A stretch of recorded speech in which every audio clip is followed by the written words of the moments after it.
Welcome to the Experience Better video podcast series. I'm Josh Beekler, a PT. I'm Adam Lease, a physical therapist. All right, Adam, we're going to talk a little basketball today. Not Husker basketball, because that's not very pretty, and Husker football not been pretty either. So we'll move to the NBA. So very popular player Steph Curry injured his hand. Can you tell us a little bit about what happened? Yeah, so he was going up. The initial injury happened about 3 weeks ago, and since the Warriors have been pretty bad, but he basically had a fall on an outstretched hand, and so he went up. I can't remember if he was shooting it or if he was passing it, but he kind of got undercut and came down, put his hand out to brace himself, and then another guy fell on top of him, and it was a bigger fellow that fell on him. And so what he ended up doing was breaking one of the metacarpal bones, which is just a bone in your hand. Sure. And so it was his left hand, thankfully, because he's a good shooter, and so hopefully it won't mess with his shot too much. But what he ended up doing is he ended up having surgery on it to fix it. And so, of course, we're not privy to the information on what exact type of surgery it was. But the metacarpal bones, what they are is they're the bones from your knuckle in the front of your hand to your wrist. Gotcha. And so just kind of like the long ray, like on the top of your hand, like if you touch the top of your hand, that's what you'd probably touch. Is your They're all metacarpal longer bones. Yep. As opposed to the carpals, which are smaller. Yep, that's what we typically think of as like your wrist. And Sure. so there's 8 carpal bones. Right. They make up your wrist, up towards the top where it ends, or your humerus or your radius and your ulna. Right. So, anyway, so he had surgery on that probably about 3 weeks ago to fix it. And so typically they would either do a pin. It kind of depends on the type of fracture. Obviously, we don't see the X-rays. Sure. We don't get the radiology reports. And so, depending on the type of fracture, if there were multiple fragments, then they would have to do like a pinning. Or a plate.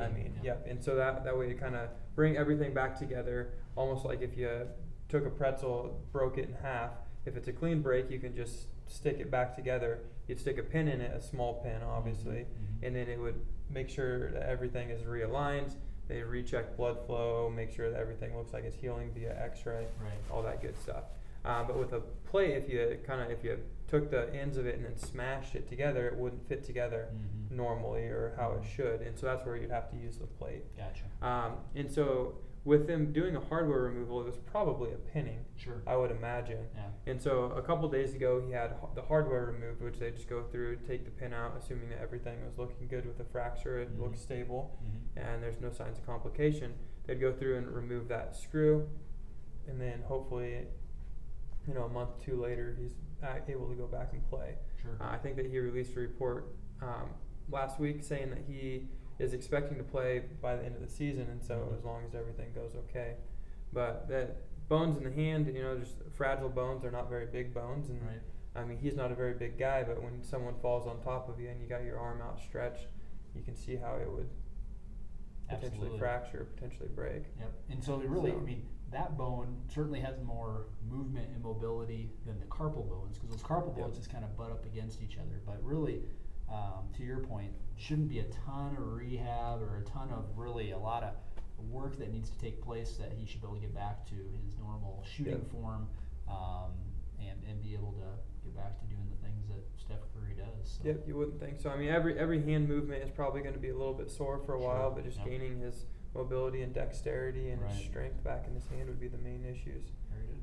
Dribbling, obviously, all that. We don't talk about hands very much. I was going to say that's usually occupational therapy, but it was just something that happened recently in the news, and wanted to chat about it a little bit today. All right. So we got we're heading to Maryland this weekend, the Husker football team, and it's been a little up and down season, a little more downs than ups, or at least what we were hoping for, but hopefully should be able to come out ahead on this one. I would think so. Maryland, came out like red hot. First couple weeks they scored I think 70 points and then 60 points. Right. And then since then I don't know if they've scored that many all season. Not so much. So so hopefully this will be a good tune up to finish the season strong against Iowa. That's right, exactly. Get it going again for next season. That's right. It'd be like 4 straight losses to Iowa. Can't have that. That can't happen. So, all right. Well, thanks for joining us today, and we'll see you next week. Thanks.